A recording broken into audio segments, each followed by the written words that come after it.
Hi everyone, welcome back to my channel. So today I thought we would make a whole video on dating and what dating in Paris is like. When we think of Paris, we think of it maybe as the city of love, that French men are romantic, it's the place you go, it's so beautiful here, it's a place you can fall in love. And I'm here to tell you that unfortunately that is not always the case. I am de-influencing Paris when it comes to love and romance. And today I thought it'd be interesting to go through my experience of dating here. I have been living here for nearly 3 years now. I'm originally from Australia, and I thought it'd be interesting to talk about the difference between Australian men and French men, dating, the good, the bad, the ugly, and what I've learnt in the past 2.5 years. So let's get into the video. Before we start, I just wanted to clarify a couple of things. So this video is purely based on my own experiences. I'm not saying that all French men are like this or all Australian men are like this. This is just my own experience.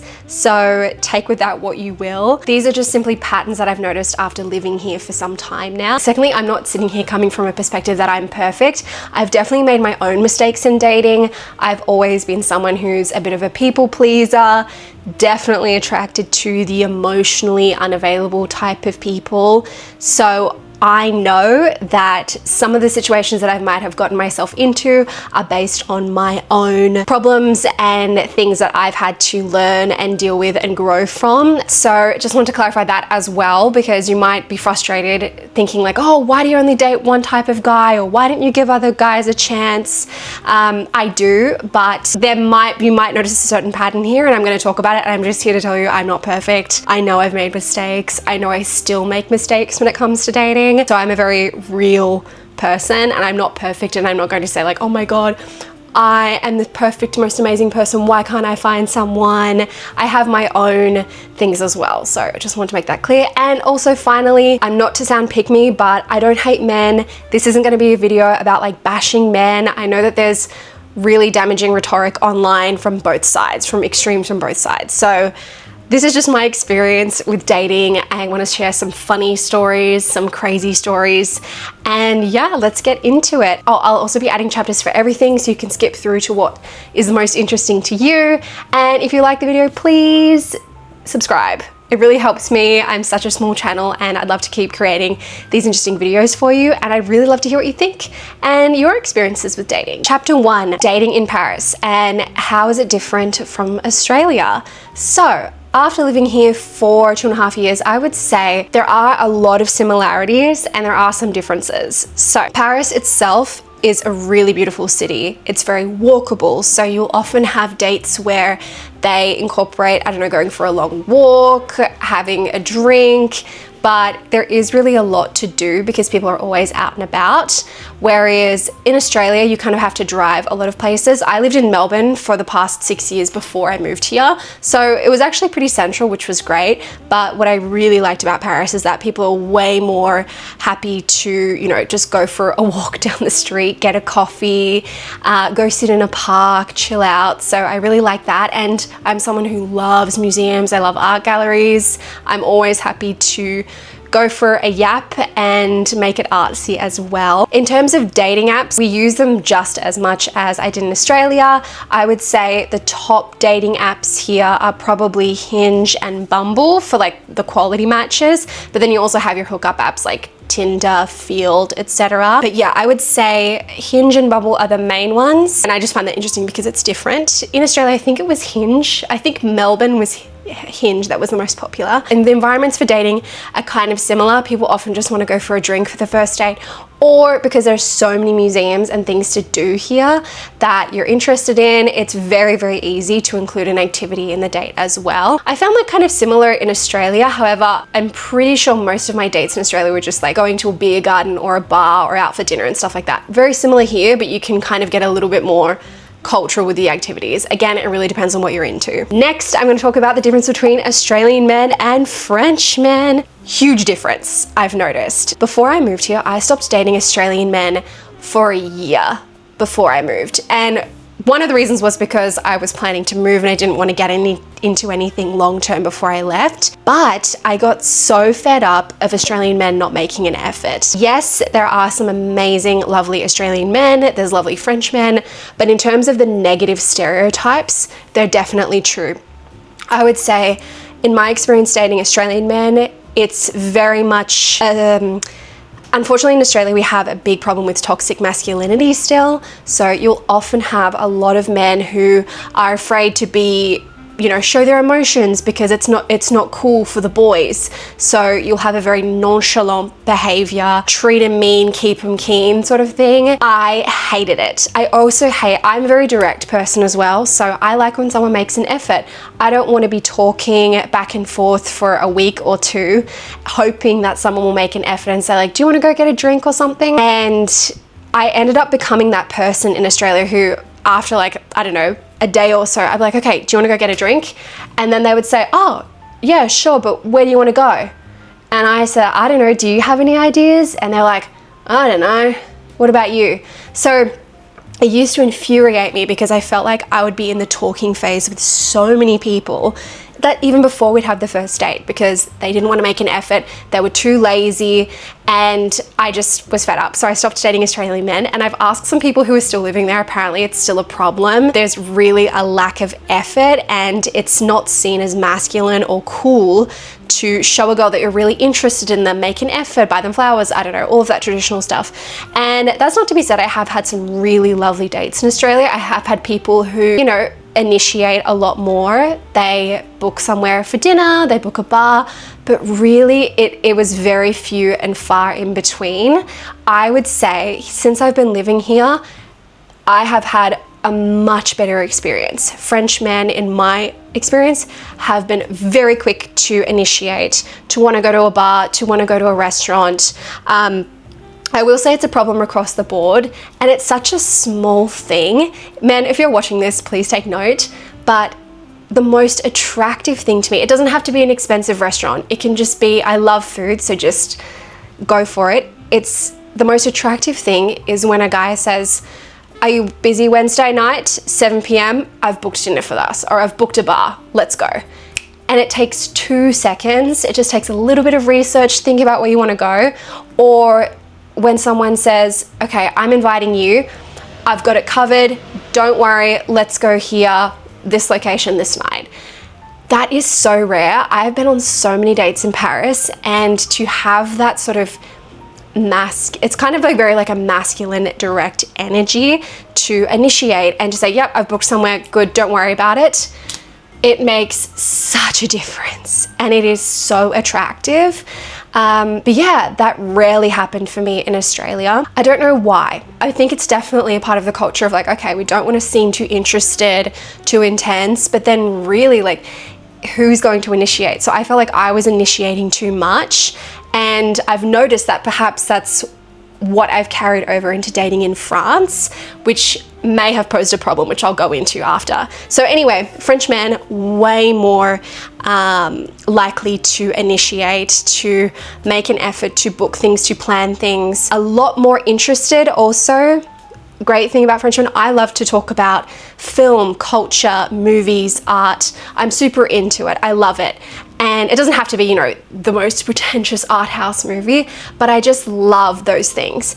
And I found the people that I was dating in Australia, I'm sure that there's amazing people there, but my God, like I really struggled to have a lot of deep conversations about, this is gonna sound so wanky, but just like philosophy or culture or art or just things like that. And I've noticed that there is a much more of appreciation for art and culture here, obviously, because we're in France, and people love to debate. We love to have long conversations, discussions about things.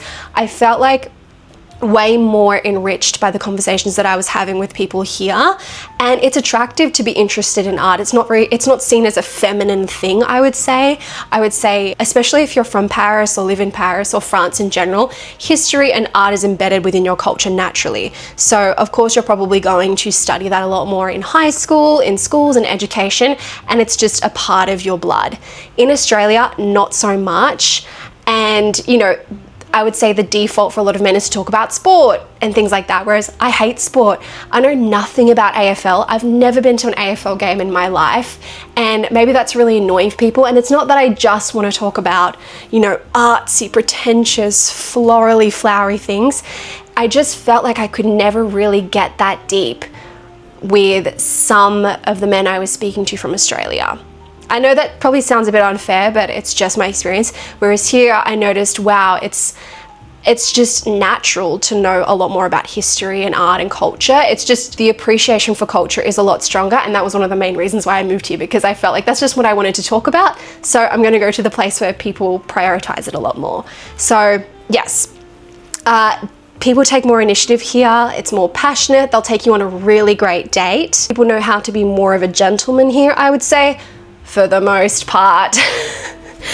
But yeah, I don't know. So I'm sure that there's things that I do miss about dating Anglo men as well. So there are big cultural differences. Because I'm very Anglo, I'm also very direct, I'm very chatty, I'm very friendly and open and warm. I do miss that sometimes about living in France, because I do think it's more of an introverted culture, whereas people may be more reserved when you first meet them. So I feel like I have to make more of the effort, because they might think, oh, is she fake? Why is she so friendly to me? Why is she so nice to me?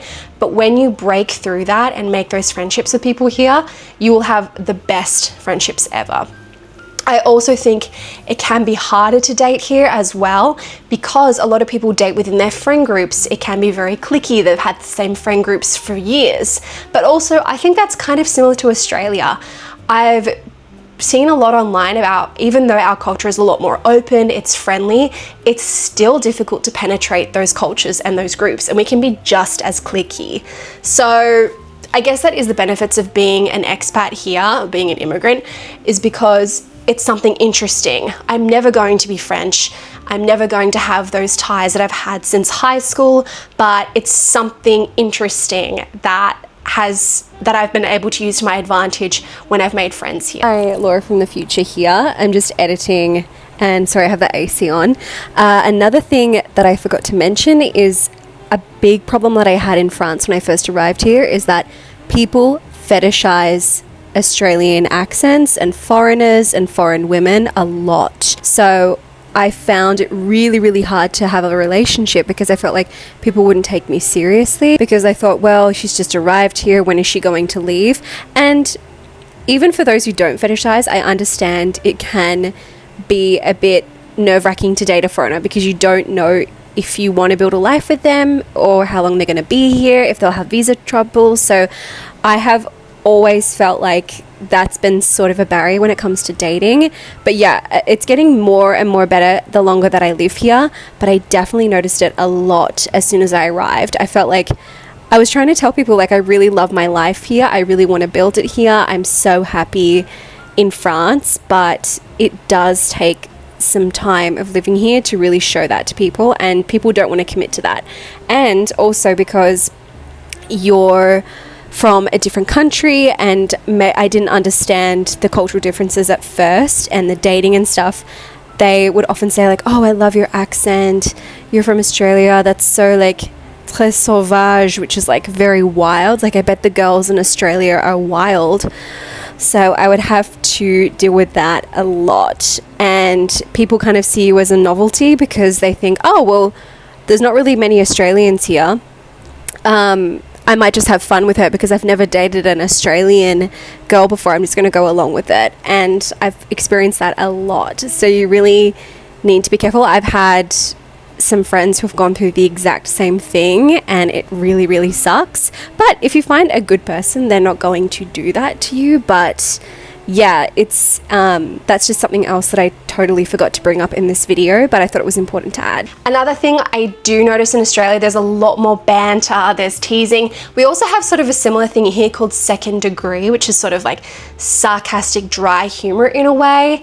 But I do miss that when it comes to dating. I often find, in general, and it'll probably always be like this, I will have a better experience dating someone who is either half Australian or half American or half British and half French, or that person has lived in an Anglo country for a long time or traveled a lot. This might be pretty obvious, but I feel like the people who have always lived in the same town, in the same city, they've never traveled, really, I really won't connect with as well. I find it to be quite a strong barrier. But if someone has traveled a lot, they have lived overseas, or their parents from a different country, wherever that may be, I often find the date will always be better. The relationship with that person will always be better because there's more of a mutual understanding. That makes sense though, right? Because if you've always lived in the same town, it's the same in Australia. If you've always lived in the same town, you've never been to Europe, and you meet someone who has more of an open-minded and this more rich global perspective, of course, there might be barriers there. So I've noticed that as well. That's not to say that I haven't had amazing dates with like completely French people, but just the awareness, the level of open-mindedness is super important to me, and it is so evident when someone doesn't have that. Now, I will say, in general, the French people that I've dated here have been able to take me on an amazing date. I've had really good dates with people, I've had really bad dates. But I will say the initiative is there, the effort, and they're great hosts.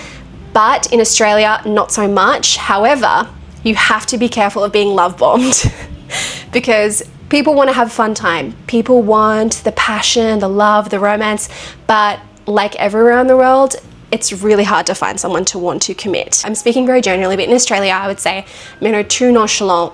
They don't want to put in effort. And then you might be one of 20 other girls that they'll be dating for 3 months, and you don't know where you stand until they decide, okay, maybe I want to commit to you. Whereas in France, I think it moves a lot quicker. In my experience, people kind of, it's not that after the first date you can assume that you're in a relationship with someone. I think that's a stereotype that I don't think is very true. However, it's more likely to date less people at a time and just kind of focus on 1 or 2 or 3 people and just see how it goes. But in my experience, I've dated people who are much more love bomby. They're much more intense. They'll promise you this, they'll promise you that, and they'll make you feel like you're the only person in their world, and then they'll just drop you. So you have to be very careful of that. And you also have to be careful of the fact that, oh, just because you stayed at someone's house and they're going to get you a croissant or a pain au chocolat in the morning and they come back and give you some coffee, that doesn't mean that they're in love with you. That just means that they're being a good host, you know? So you have to be very careful of that. And that's why I think honesty and communication are just so important. But with modern dating in general, I really struggle to find people who are honest and people who know what they want. And if you know the saying, people want to have their cake and eat it as well, I feel like that's what modern dating is like, unfortunately.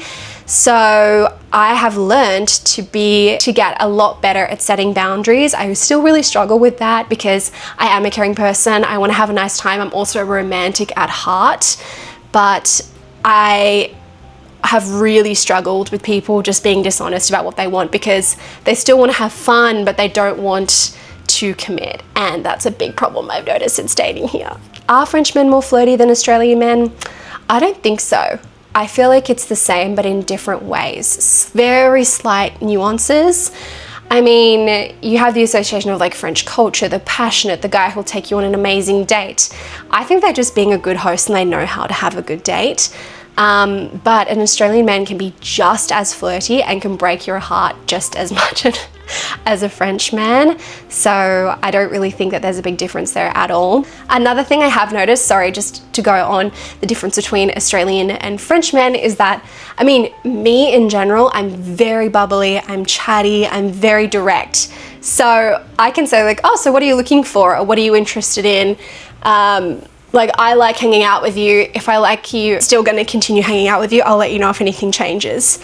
Whereas I've noticed that in dating here, it's a lot more ambiguous. You don't have to say like, what are we? Or I like you, or like, what do you like me and how much do you like me? Like in Australia, we value clarity, directness. We're always very clear about, well, we try to be, what we want, where we're at, how we're feeling. I'm very good with my emotions, maybe a bit too expressive sometimes, but I've noticed here that people are like, oh, I don't know, why are you asking me? Just can't we go with the flow? So unfortunately, I think my directness, my openness, my chattiness, and my desire for clarity has actually been a negative thing sometimes, because sometimes it can be overwhelming to someone who's French, because they're like, well, I don't really know if we should put a label on it, or I don't really know how to describe this. Can't we just sort of see how it goes, sort of thing?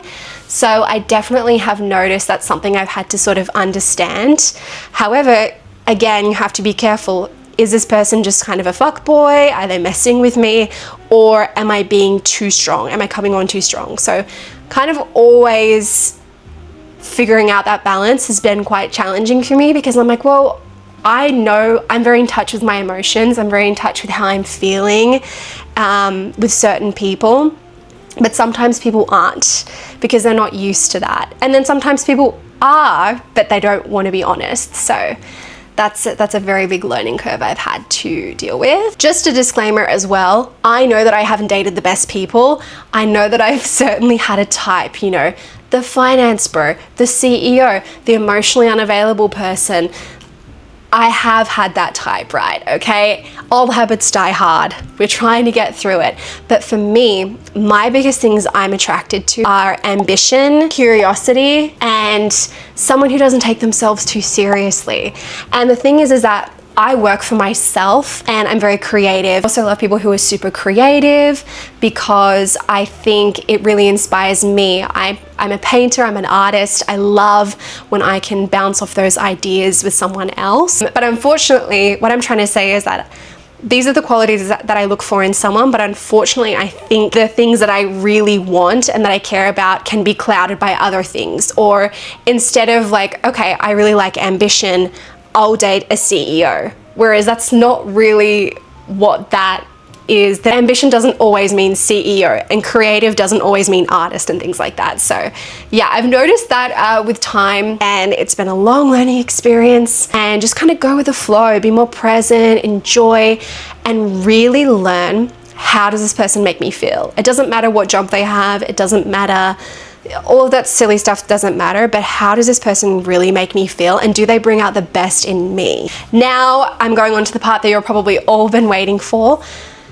The worst dates I've had, my worst dating experiences, everything. Let's get into it. Let's get into the juicy stuff. If I mention anyone's name, I have changed it. I don't think I will mention names. So I've had some really amazing dates and lovely people I've met, but that's not why you're here, I know.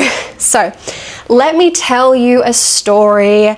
There's actually quite a few. I honestly haven't had thousands of horrific dates. Some of them, for the most part, have been pretty lucky. They've just been either, yeah, they're a nice person, but we don't quite match in the values, or there's no connection, or they've been kind of a douchebag, but like whatever.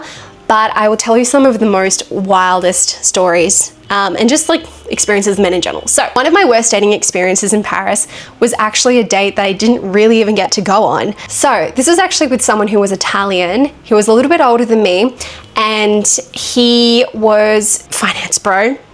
And he was like, oh, let me pick you up for our date. Like, I've booked this nice Japanese restaurant. I said, okay, awesome. And I don't know why I agreed to this. Ladies, anyone, do not have someone pick you up when you've never met them.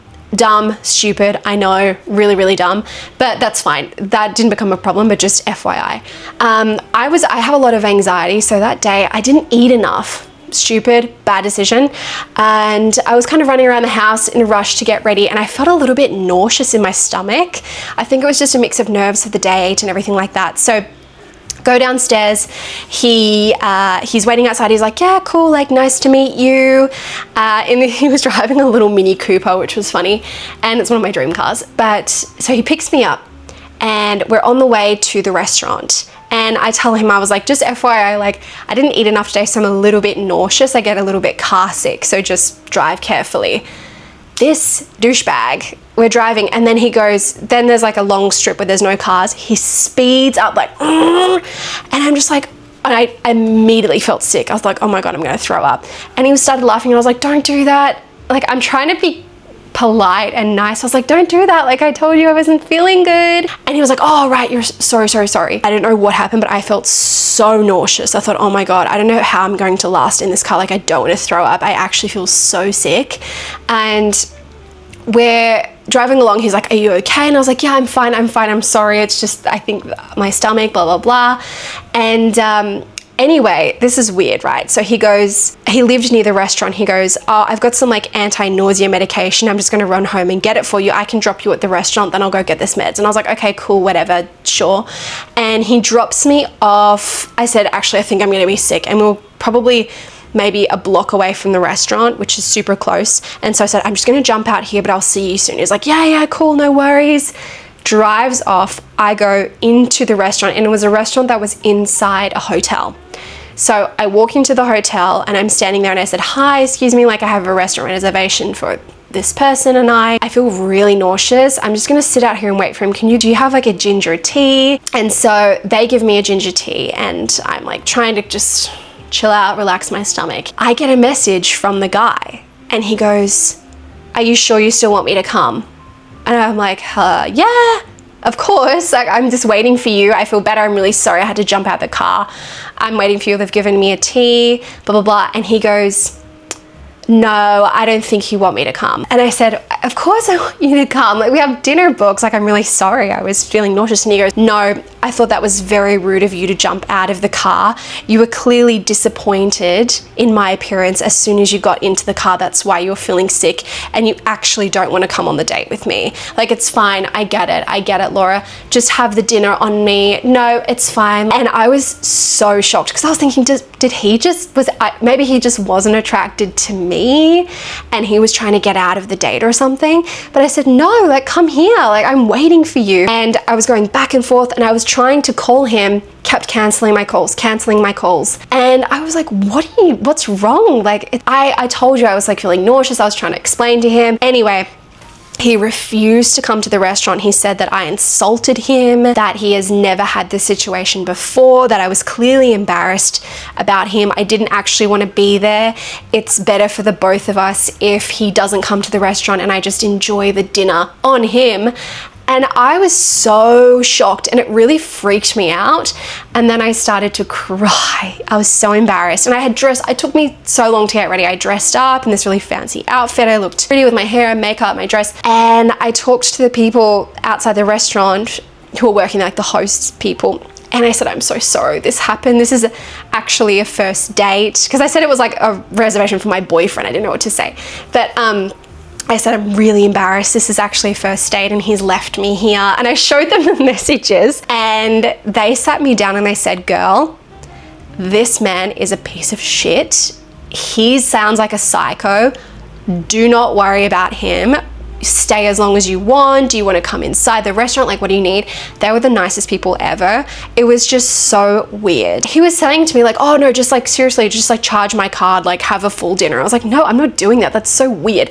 And maybe I could have, but I was like, no, that's creepy. I don't want to feel like I owe someone something, you know? But what a loser. And then, yeah, I was so humiliated. I was sitting there and there were people just coming into the restaurant. I was just crying. I was really trying hard not to. And I was also just very freaked out as well and humiliated. But yeah, the staff at this restaurant, I have to figure out the name of the restaurant if I can, but it's a really nice Japanese restaurant. It's in the 16th, I'm pretty sure. Really beautiful people there, and they were just the best. They were like, here's a tea, here's some water, here's some biscuits, like whatever you need, stay as long as you want. This guy sounds like a crazy psycho. And you know what?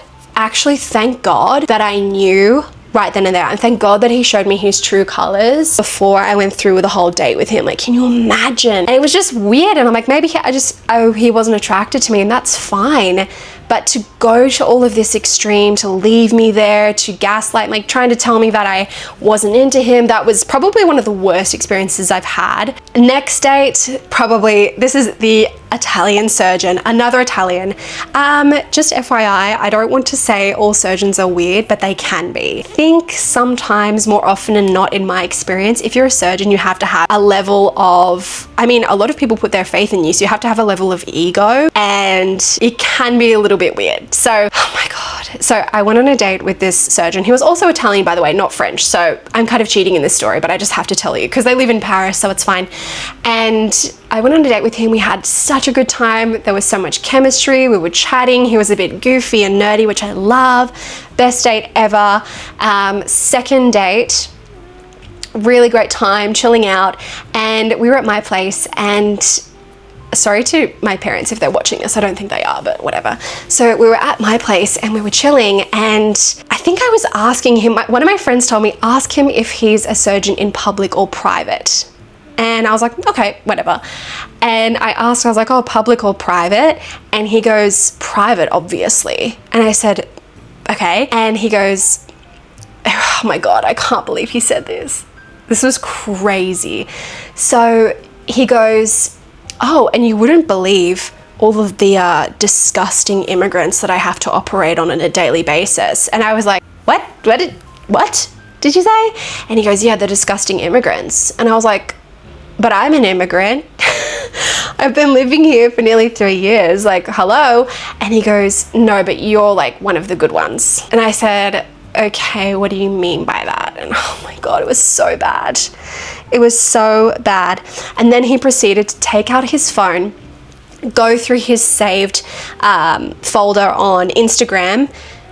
I'm kidding you. I'm not kidding you. He had over 150 to 200 videos of propaganda about mass immigration. Paris isn't the same anymore. And he kept showing me videos. He was like, see, look, like Poland is white. Like, it's not, you know, disgusting and dirty like how it is now, though, the immigrants. And I was like, and also he's not French either. So it was just, oh my God, it was so bad.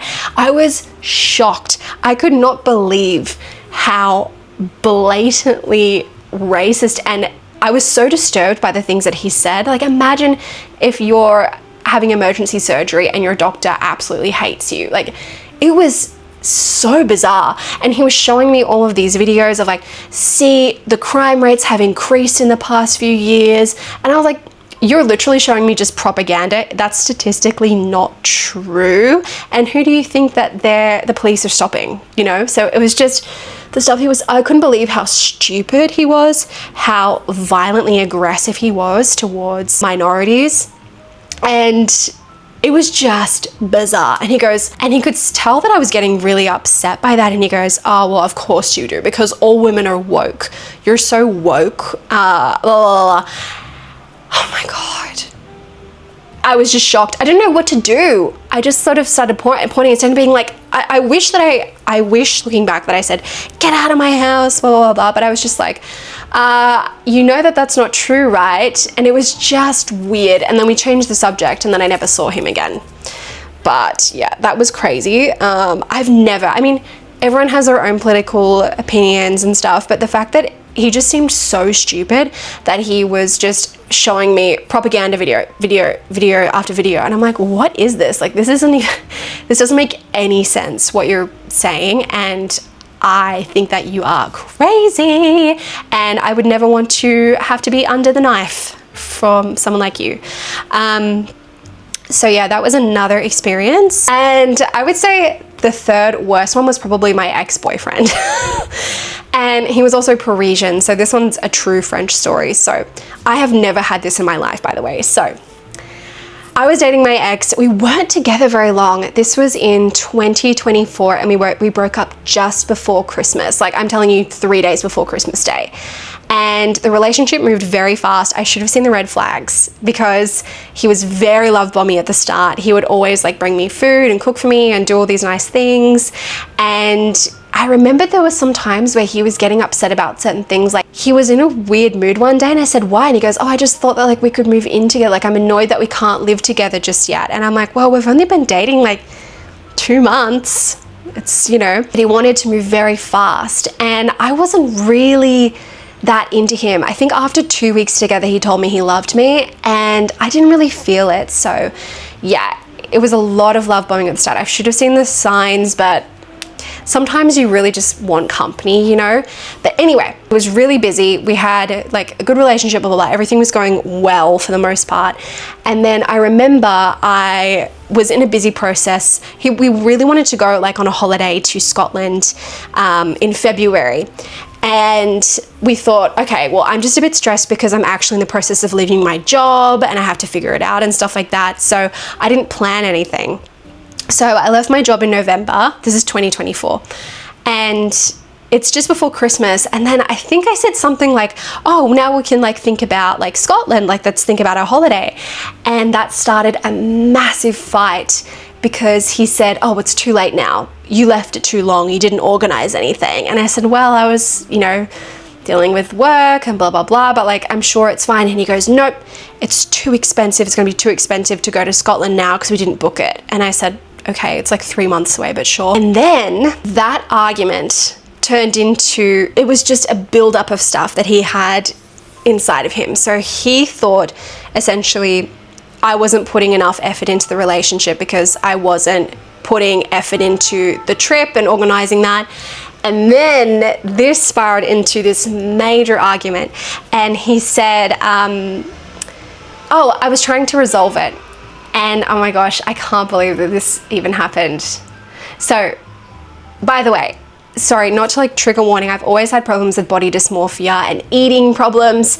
And I had told him a story from years ago when I really liked someone and they told me, oh, you would almost be perfect if you went to the gym, if you lost a bit of weight, if you were more tan. And that sent me into a spiral with eating problems again. He knew that story. He knew that those things I'm very sensitive about. And anyway, so we're sitting there and when we're having this big fight and I said, okay, well, what can I do to make it better? Like, what can I do to make this relationship better? Because I was so shocked that he was so mad at me. He just snapped. And he said, he's like, what if I told you to go to the gym? And I said, what? And by the way, he's a fitness bro. He was a fitness bro. He was super into Strava, which is just so typical. There's a meme here about men who like really love Strava and working at it. It's too much. He knew from the start I was a very artsy girl. I'm not into fitness. I'm not a gym girl, but I love hikes. I love getting out. Like if he said, okay, do you want to go to the gym one time or do you want to go for a hike or yeah, sure. I'd be super down, but I'm never going to be the one to initiate that. And we're only together 4 months and my body had not changed the entire time. So just FYI. And so anyway, he goes, oh, what would you say if I told you to go to the gym? And I was like, what do you mean by that? And he was like, your body's okay, but it's not great, you know? And I said, oh my God, it was so bad.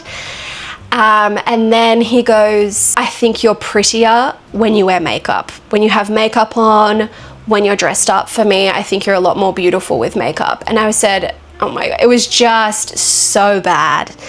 And I just felt so...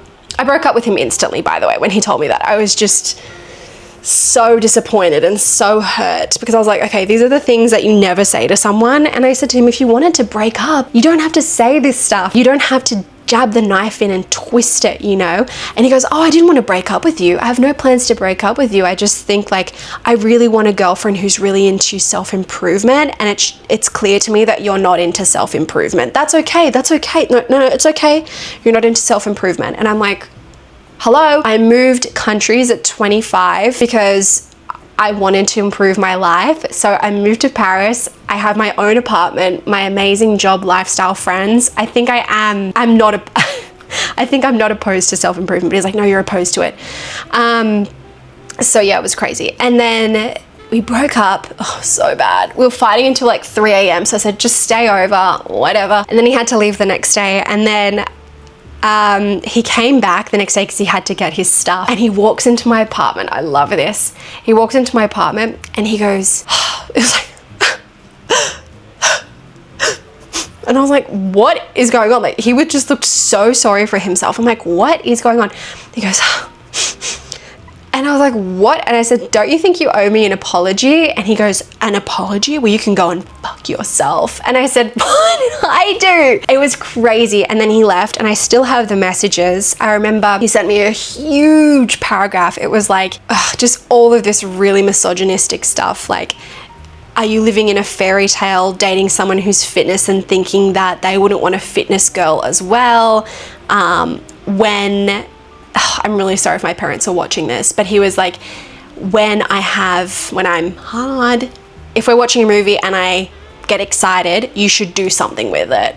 It's like Patrick Bateman, like, don't just look at it, eat it. Like, it's like, you should do something with it. And I'm just like, what? Crazy. There's just all of these really vile things. And then an hour later, after I didn't respond, he said, I'm sorry, I love you. But I broke up with him. I just fully said, no, my life is better without you in it. Yada, yada, yada. So yeah, I've never had such a crazy experience from him. He was Parisian. I think he was a very special type of person.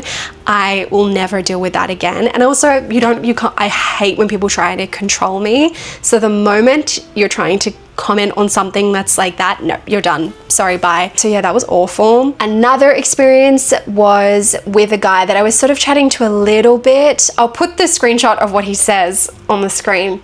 It's pretty great. So I was chatting to him a little bit. He really wanted to go on a date with me. He was a little bit pushy, but I thought, I'm not sure. And I just wasn't feeling it. And I felt bad because we had arranged to hang out. And then the day before I said, hey, I'm really sorry, because my grandfather passed away. This is back in September. So my grandfather had passed away and I just thought, I'm really not feeling in the mood to date. And I told him, I said, hey, I'm really sorry. I'm just kind of going through stuff right now. I just don't think I'm in the mood to date. I'm going to have to cancel it. And he just snapped.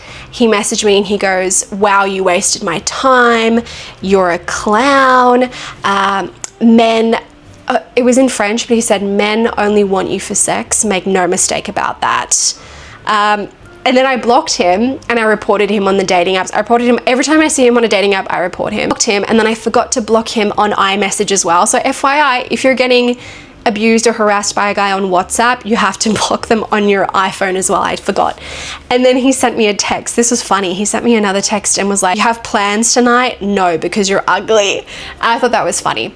But like, he was crazy too. So yeah, you just really, a lot of this was last year and the year before, just having so many douchebags, dealing with crazy men, violent men, nasty men. But yeah, those are some of probably the worst dating experiences that I've had. I have a lot more, but I think this video is getting quite long, so I'll probably leave this to another time if you're interested. But yeah, I can also talk about it in another video, like the nicest dates I've had. There are some really beautiful people out there, but I think I've matured now. My prefrontal lobes have formed, and I'm 28, so I think I'm learning. I've had many experiences, and sometimes you have to go through it to know what you don't want. The biggest lesson I've learned is to decenter men. And I know that it's hard. I know that when you're romantic like me and all of your friends are in relationships, you just want your person. I hate dating. I've dated a lot and it's just exhausting. It feels like you're interviewing over and over again. Biggest thing and the biggest gift to myself that I've given is just decenter men. Focus on your own life, focus on your art, your work, things that make you happy and your passions in life. Because as soon as you get a partner, a boyfriend, a girlfriend, a lover, whoever that may be, life doesn't end, life doesn't just stop there, and they shouldn't be the focus of your life. So making sure you're just enriching your life with the things that you love, the things that you're proud of, your goals, your hobbies, will in turn just attract the best energies, the best opportunities. Because by focusing on my own things, like, okay, I want to focus on my art, I've had opportunities that come from that. I wanted to focus on YouTube. I have a horror YouTube and that's doing really well, and I have opportunities that come because of that. It should be the same with life in general. And if you are a good person, if you're focused on you and your friends and just really enriching your life and I guess self-improvement to the best way possible, like learning and teaching yourself, if you want to learn a new language, if you want to learn how to cook, do all of those things and the right person will come along. It hasn't happened for me yet, but I know that I have a lot of work to do. I have a lot of stuff I want to do on my projects and stuff. So maybe the universe is saying, okay, Laura, maybe chill out on the guys, maybe don't go on all these dates because you're actually neglecting your hobbies, you're having less time for your painting and your art. And yes, it is all about balance. You know, often I think I can just get really drained from dating and then I don't have time to do the things I love and I don't feel the emotional capacity for that. So decenter men as your main core focus, because I think it's something that will come as a reaction or sort of like as a secondary effect to doing the things that you love. Just focus on you, focus on your life, and the right person will come. And I'm also terrible at giving advice because I probably should actually listen to my own advice. But me speaking it out is just like another repetition of what I need to remind myself of. So anyway, that's it for today's video. I hope it makes sense. I'm sorry that it was pretty yappy, but if you have any questions for me on dating or French culture in general, let me know in the comments below. I'm happy to answer anything. I'm happy to do maybe like a Q&A video next. And let me know how dating is for you in your city. I want to know, do you see the similarities to what I'm saying, or is it vastly different? I think a lot of it is focusing on yourself, but also luck and timing are a big thing as well. Always. There's like always a right person, wrong time and things like that. So hang in there, and I will be back soon with another video. See ya!